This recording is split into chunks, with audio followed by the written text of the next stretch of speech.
Margaret Campbell, Duchess of Argyll, memiliki segalanya, kecantikan, kekayaan, dan posisi di pusat kalangan elit Inggris. Namun dia menyembunyikan rahasia kelam yang bisa menghancurkan segalanya. Karena curiga pada istrinya, suaminya membobol laci yang terkunci dan menemukan sesuatu yang sangat mengejutkannya. Apa yang dia temukan akan memicu salah satu skandal paling terkenal di Inggris, sebuah skandal yang akan menghantui Margaret sampai akhir hayatnya.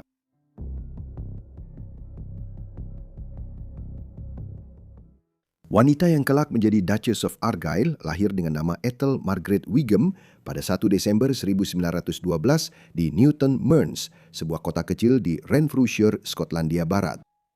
Ayahnya bernama George Hay Wigham, seorang pengusaha sukses yang selama bertahun-tahun menjadi ketua Selenice Corporation, sebuah perusahaan gabungan Inggris dan Amerika Utara yang pada saat itu berspesialisasi dalam produksi bahan sintetis dari zat seperti selulosa.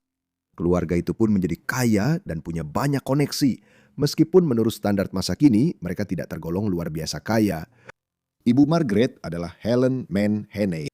Saat tumbuh dewasa, Margaret bersekolah di beberapa sekolah swasta dan asrama baik di New York maupun di Skotlandia, sesuai dengan kepentingan bisnis keluarga yang berada di Amerika Serikat dan Inggris. Ini termasuk sekitar 14 tahun di sekolah Hewitt yang elit di Upper East Side Manhattan. Keluarganya sering bepergian dan mereka senang berlibur ke Prancis serta ke tempat-tempat seperti Isle of Wight. Itu adalah masa kecil yang kosmopolitan, meskipun tidak sepenuhnya bahagia. Pernikahan orang tuanya tegang akibat banyaknya perselingkuhan George, dan ibunya Margaret sering menggunakan dirinya untuk mencoba menengahi pertengkaran mereka. Kekacauan dalam pernikahan orang tuanya meninggalkan bekas pada Margaret yang akan membentuk sisa hidupnya. Bertahun-tahun kemudian, para penulis biografi melihat kaitan langsung antara masa kecilnya yang retak dengan skandal-skandal yang membuat namanya tercemar. Namun, keterlibatan Margaret dalam kontroversi tidak dimulai saat ia menjadi seorang Duchess. Itu dimulai saat remaja dengan kisah cinta terlarang dan rahasia yang dijaga ketat.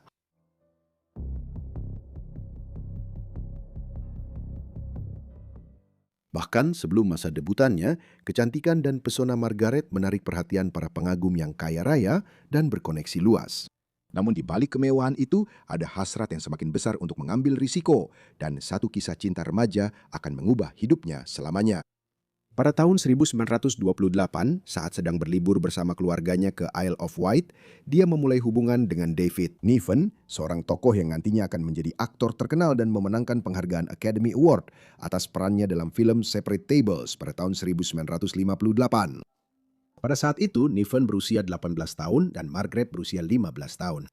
Namun, apa yang awalnya dimulai sebagai kisah cinta musim panas dengan cepat berubah menjadi krisis ketika Margaret hamil. Ketika orang tua Margaret mengetahui kehamilan tersebut, mereka sangat terkejut dan marah. Seorang pembantu kemudian mengenang bahwa semua menjadi kacau balau. Bagi keluarga kelas atas yang kaya pada tahun 1928, seorang putri remaja yang belum menikah dan sedang mengandung bukan hanya membawa aib, tetapi juga kehancuran sosial. Bertekad untuk menghindari skandal dengan cara apapun, orang tuanya bertindak cepat. Margaret dibawa ke London dan menjalani aborsi secara diam-diam pada masa ketika prosedur tersebut masih ilegal di Inggris. Baru berusia 15 tahun, dia mendapati dirinya terjebak dalam mimpi buruk yang harus tetap tersembunyi dari dunia.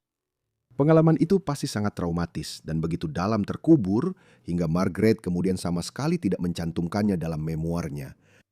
Namun yang luar biasa, dia tidak pernah kehilangan rasa sayangnya kepada David Niven, tetap berhubungan baik dengannya selama puluhan tahun, dan bahkan menghadiri pemakamannya pada tahun 1983, 55 tahun setelah hubungan singkat mereka di Isle of Wight.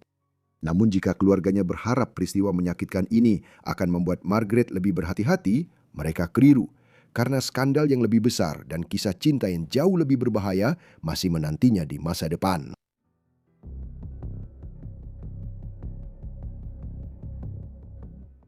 Pada tahun 1930, ketika Margaret berusia 18 tahun, dia melakukan debutnya di Royal Court di London dan diberi gelar Debutante of the Year.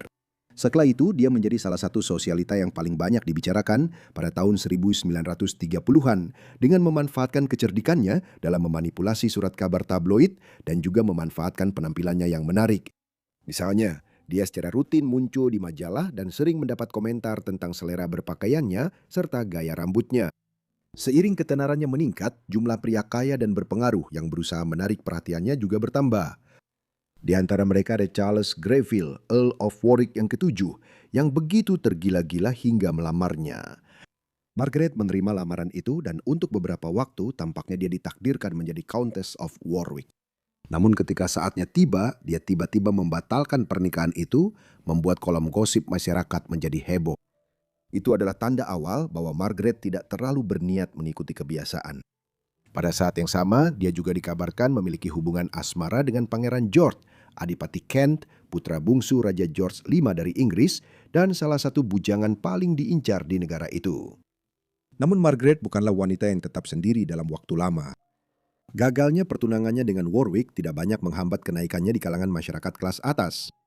Bahkan, hal itu justru menambah pesonanya.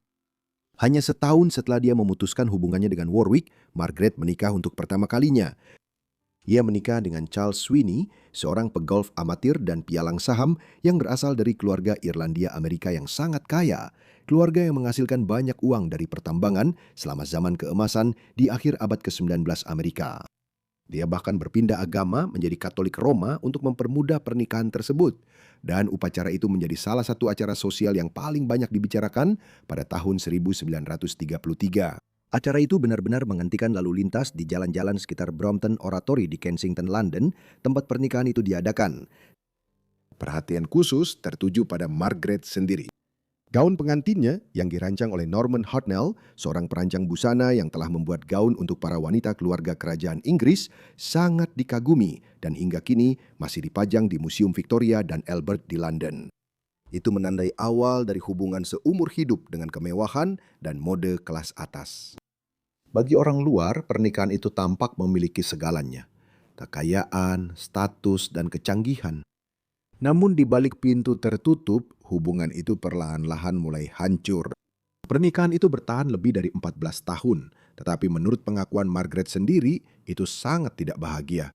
Semua yang diinginkan Charlie dari seorang istri hanyalah wanita cantik yang polos dan bodoh, keluhnya kemudian. Mereka berdua tidak setia dan terlibat dalam banyak perselingkuhan. Lalu, pada tahun 1943, Margaret nyaris meninggal dengan cara yang sangat menakutkan. Dalam sebuah insiden yang sempat menarik perhatian surat kabar, dia terjatuh dari ketinggian 40 kaki atau 12 meter ke dalam lubang lift. Jatuhannya begitu keras sehingga dia nyaris saja tewas.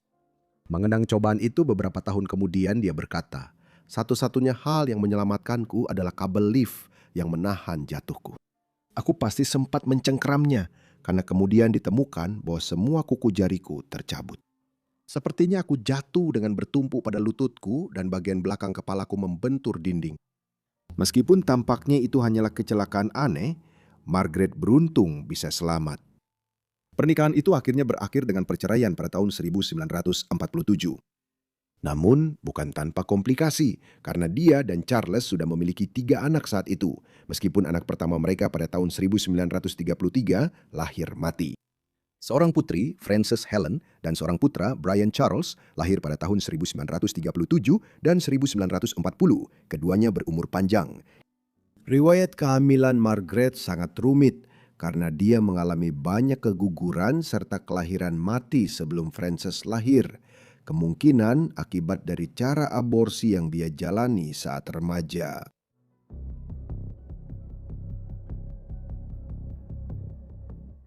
Setelah pernikahannya dengan Sweeney berakhir, Margaret segera bertulangan dengan Joseph Thomas, seorang bankir Lehman Brothers kelahiran Texas. Namun hubungan itu ternyata tidak bertahan lama. Sebelum mereka sempat menikah, Thomas jatuh cinta pada wanita lain dan pertunangan itu pun dibatalkan. Margaret kemudian memulai hubungan singkat dengan Theodore Rousseau, kurator pada saat itu di Metropolitan Museum of Art di New York. Tak lama setelah itu, dia bertemu dengan Ian Douglas Campbell, Duke of Argyll ke-12, salah satu bangsawan paling senior di Skotlandia, saat sedang melakukan perjalanan dengan kereta api. Mereka segera memulai hubungan, dan dengan cepat hubungan itu berubah menjadi pernikahan kedua Margaret ketika mereka menikah pada tanggal 22 Maret 1951. Dia berusia 38 tahun, dia berusia 47 tahun. Di permukaan, pernikahan Margaret dengan Argyle dan kenaikannya sebagai Duchess of Argyle tampak seperti kenaikan status sosial. Sosialita menarik dari tahun 1930-an itu akhirnya menemukan kebahagiaan setelah pernikahan pertamanya yang gagal. Namun seperti yang akan segera kita lihat, pernikahan keduanya bahkan lebih penuh gejolak. Meskipun Campbell adalah keturunan dari keluarga bangsawan yang sangat bergengsi dan mereka memiliki tanah yang luas di sekitar Kastil Inverary di Skotlandia Barat, pada kenyataannya kadipaten itu sedang mengalami kesulitan keuangan yang parah. Pemerintah Inggris mengambil kebijakan untuk mengenakan pajak tinggi kepada kaum bangsawan setelah Perang Dunia Kedua sebagai bagian dari upaya membangun kembali Inggris. Hal ini ditambah dengan kecanduan alkohol, perjudian, dan ketergantungan obat resep yang dialami Argyll telah menciptakan kesulitan keuangan yang besar. Dan meskipun secara teori Margaret menikah ke tingkat sosial yang lebih tinggi, uang keluarga Wigham lah yang menyelamatkan Argyle dari keharusan menjual kastil leluhurnya. Sayangnya, kebahagiaan dalam pernikahan tidak berpihak pada Margaret dan seiring berjalannya waktu, pernikahan itu segera berubah menjadi kepahitan dan permusuhan. Argyll juga melakukan kekerasan fisik dan psikologis, sesuatu yang kemudian dikonfirmasi oleh dua mantan istrinya yang pertama. Kemudian, selama perang rumah tangga mereka yang penuh kebencian, dia membuat sebuah penemuan yang akan meledakkan salah satu skandal paling sensasional dalam sejarah modern Inggris dan menghancurkan reputasi Margaret selamanya.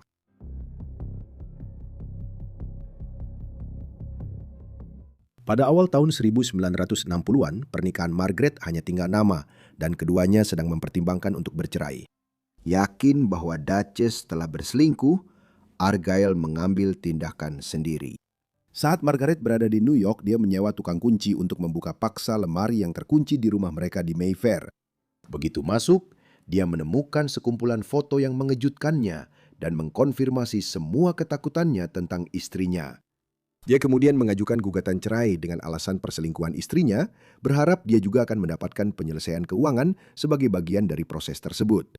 Ketika kasus tersebut disidangkan pada tahun 1963, hal itu menarik banyak perhatian media. Bagaimana mungkin tidak ketika kasus itu melibatkan salah satu bangsawan terkemuka Skotlandia dan istrinya, seorang wanita yang telah menjadi salah satu sosialita paling terkenal di Inggris selama beberapa dekade.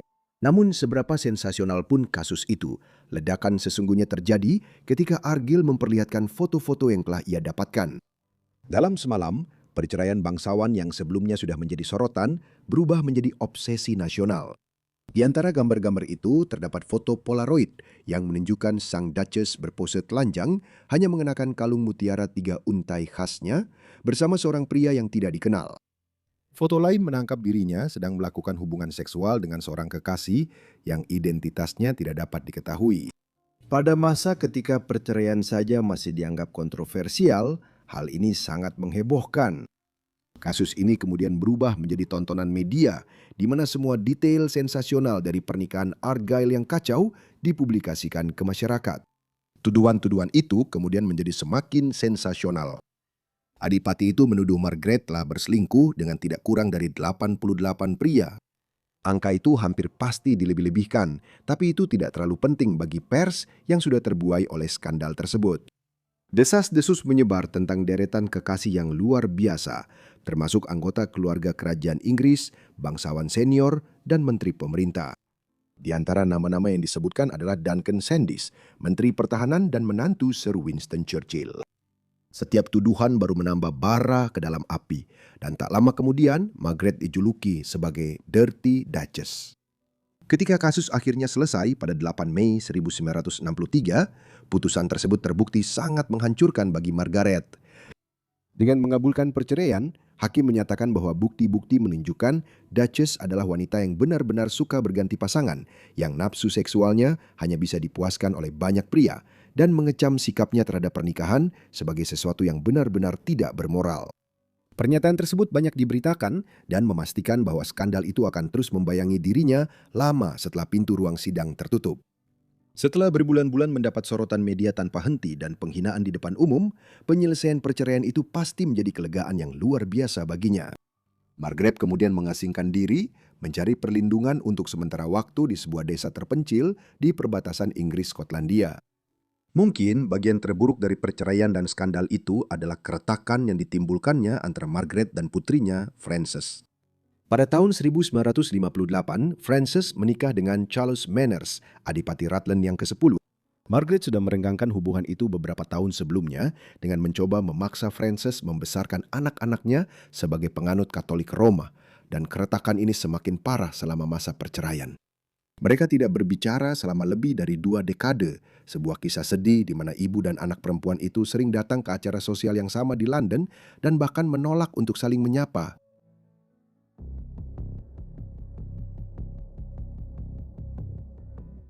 Seperti yang telah disebutkan, kehidupan Margaret hancur akibat sorotan pers dan skandal yang mengelilingi perceraiannya. Dia mencoba beberapa gugatan pencemaran nama baik terhadap surat kabar dan media lain atas cara mereka memberitakan kasus tersebut dan menggambarkan dirinya. Semua upaya itu gagal dan pada akhirnya hanya merugikan dirinya secara finansial. Upaya lain untuk memulihkan nama baiknya termasuk menulis memoir berjudul Lupakan Jangan dan bahkan sebuah buku tentang hiburan. Tetapi semua itu tidak berhasil. Namanya masih tercemar oleh peristiwa tahun 1963. Menjelang akhir tahun 1970-an, Margaret menghadapi kesulitan keuangan yang serius. Dalam upaya putus asa untuk mempertahankan gaya hidup mewahnya, Margaret membuka rumah terkenalnya di Mayfair di 48 Upper Grosvenor Street untuk dikunjungi oleh pengunjung yang membayar. Namun penghasilan itu tidak cukup. Bertahun-tahun pengeluaran berlebihan dan investasi yang salah telah secara perlahan mengikis kekayaannya, dan pada tahun 1978 dia terpaksa menjual rumah yang telah menjadi tempat tinggalnya selama lebih dari 4 dekade. Dia kemudian pindah ke sebuah hotel mewah dan hidup seperti itu selama bertahun-tahun. Tetapi dia tidak mampu membayar tagihan-tagihannya yang terus menumpuk dan akhirnya diusir. Pada tahun 1991, tidak lama sebelum dia meninggal, Margaret akhirnya berdamai dengan putrinya Frances setelah perselisihan yang berlangsung selama puluhan tahun. Hanya 2 tahun kemudian, pada tahun 1993, dia jatuh parah dan meninggal tidak lama setelah itu pada tanggal 25 Juli di usia 80 tahun. Dia tidak memiliki uang sepeser pun saat itu dan tinggal di panti jompo. Reputasinya tidak pernah pulih dari hantaman yang dialaminya 30 tahun sebelumnya saat perceraian terkenanya. Menariknya, dia dimakamkan di pemakaman Brookwood di Woking, Surrey, di samping suami pertamanya, Charles Sweeney, yang telah meninggal hanya 4 bulan sebelum dirinya.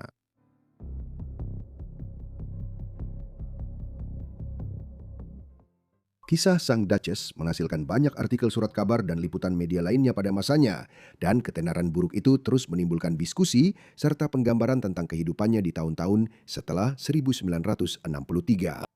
Tinjauan retrospektif tentang persidangan tersebut muncul di surat kabar dan majalah selama bertahun-tahun, dan pada tahun 1995, sebuah opera kamar yang mengangkat persidangan dan peristiwa lain dalam kehidupan Sang Duchess dipentaskan di festival musik Cheltenham.